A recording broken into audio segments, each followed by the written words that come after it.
국토종합계획 우선해서 5년마다 타당성부터 그리고 광역도시계획하고 기본계획 상충됐다. 당연히 광역이 더 우선하죠. 그래서 5년마다 타당성부터 하는 거고 기본계획은 관리계획의 지침이 되기 때문에 둘이 상충되면 기본계획 우선한다. 그럼 관리계획도 5년마다 타당성부터 한다.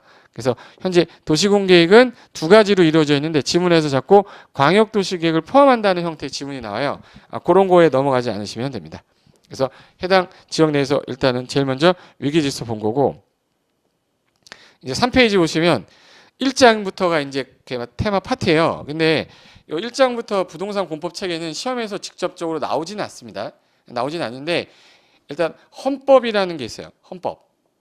헌법은 우리 공법을 테두리 안에서 가장 센 법이라 헌법 위중에 23조가 재산권 보장이 우리랑 관련이 있어서 공시법 관련된 규정이 계속 나옵니다. 그때 여기서 왜 나오냐면 재산권을 국민한테 보장을 해준다고 했는데 법률로서 정해놓고서 만약에 국가가 어떠한 제한을 해요. 할 때 재산권의 행사를 할 때에는 반드시 공공복리에 적합하게 해야 되고 만약에 필요에 따른 재산권의 수용 사용 제한에 같은 거를 한다면 법률로서 하시되 반드시 정당한 보상을 해야 된다는 이 규정 때문에 계획에 의해서 제한을 받은 사람이 보상을 잘 못 받았다 그러면 행정쟁송 심판 제기할 수가 있는 거죠. 소송을 할 수 있다. 그런 얘기예요.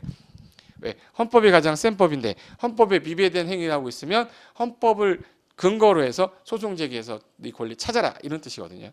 그리고 이제 그다음에 기본법은 시험법이 아니고 이제 국토계획법에서 12문제가 나오고요. 그리고 이제 개발법, 정비법, 건축법, 주택법, 문항수 써놓은 거예요.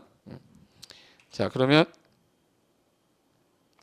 제가 이제 여기서 여러분한테 설명드릴 것 중에 상하 위계질서가 된다고 그랬잖아요. 그럼 여기서 행정계획 위계질서상에서 요 지문이 가끔가다가 이제 간평서에서도 나오고 우리 시험도 나오는데 행정계획은 상하 위계질서를 갖는다. 사위계획은 상위계획에 부합되게 적합하게 수립되어야 되고 만약에 하위계획이 상위계획에 적합하지 않게 수립되었다 하더라도 당연무효는 아닙니다. 단 취소나 변경의 사유가 되는 것뿐이다 해서 이 지문이 어떤 형태의 시험 스타일로 나오냐면 도시군 기본계획은 도시군관리계획에 부합되어야 된다. 그럼 틀렸죠. 기출문제입니다. 도시군 관리계획이 도시군 기본계획에 부합되어야 된다. 이래야 되죠. 틀렸죠. 그래서 그런 형태의 지문 나오는 거고 우리가 도시란 말을 쓸 때 일반적으로 우리는 도시 그러면 어디를 얘기하는 거죠? 도시 그러면 특별시, 광역시, 그리고 시, 군이었는데 제주특별자치도가 들어갔고 그리고 세종특별자치가 생겨서 이제부터 도시 그러면 특광, 특 도시라고 하고 이 도시에서 수립하는 계획을 우리는 도시군 계획이라 하겠다. 그래서 이 상태에서 진행이 되는 거죠. 그러면 3페이지부터 가볼게요. 자, 이제 3페이지에서 행정계획 체계 가지고 비구속하고 구속 구분이 안 되면 문제를 못 풉니다. 그래서 가장 먼저 해야 될 게 행정계획 구속 여부를 찾는 건데 자, 비구속적 계획하고 구속적 계획 차이점은 일반 국민을 대상으로 나에게 관련이 없다 그러면 비구속적 계획이고 국민에게 직접적인 구속력을 갖는다 그러면 구속적 계획이에요.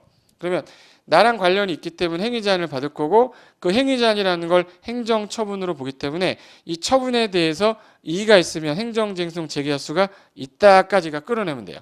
근데 비구속적 계획은 방향만 잡는 거기 때문에 일반적으로 나한테 어떠한 구속력을 갖지 않기 때문에 행정규칙의 성질만을 가져서 행정쟁송의 대상이 되지 않는 계획이다. 그래서 구분을 할 때 비구속적 계획은 광역, 기본, 종합 요 세 글자가 들어가면 전부 다 비구속적 계획으로 빼고요. 이거 안 들어가면 다 구속적 계획으로 빼라고 그랬어. 그래서 광역도시계획, 도시군기본계획, 국토종합계획 이런 것도 다 비구속적 계획으로 절차가 수립해서 승인하는 절차인데 이 광역, 종합, 기본 안 들어가는 건 전부 다 뭘로 빼요? 구속적 계획으로 빼서 얘네들은 입안에서 결정하는 절차를 따른다.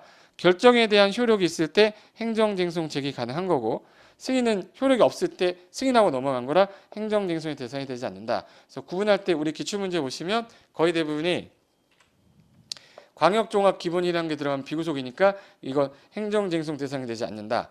이 글자가 없는 것들은 전부 다 행정쟁송 대상이 된다로 기억해 두시면 되는 겁니다. 그래서 이게 가장 중요한 파트였고 그리고 비구속적 계획 같은 경우는 어떤 부분이 있냐면 여기 나랑 관련이 없기 때문에 단순하게 한번 들어보면 되죠. 그 우리 들어본다 해서 공청회라고 그러고 구속력 있는 건 직접 와서 공적장부 열람해라 해서 공람 이러는 거죠. 그래서 행정쟁송 제기가 되는 이유가 공람한 거에 대해서 이의가 있으면 제기하면 되고 여기 종합, 광역, 기본, 종합. 요거 들어가면 다 비구속적 계획으로 수립해서 승인 절차할 것이고 비구속적 계획이라 행정쟁송의 대상이 되지 않는다. 근데 그거 안 들어갈 자 여기 광역, 종합, 기본 안 들어간 계획, 대표적인 군 관리 계획, 지구 단위 계획, 단계별 집행 계획, 정비 계획, 관리 처분 계획은 구속력이 있는 계획이라서 이 처분에 대해 이의가 있으면 행정쟁송 제기할 수가 있다. 이렇게 기억하시면 돼요. 그리고 도시군계획의 종류가 두 종류인데 성격을 일단 구분하는 게 시험 문제고 그 다음에 수립 권한자만 기억해두고 대상 지역을 관할하는 자가 짠다라는 것만 아시면 행정계획은 다 끝나는 거예요. 근데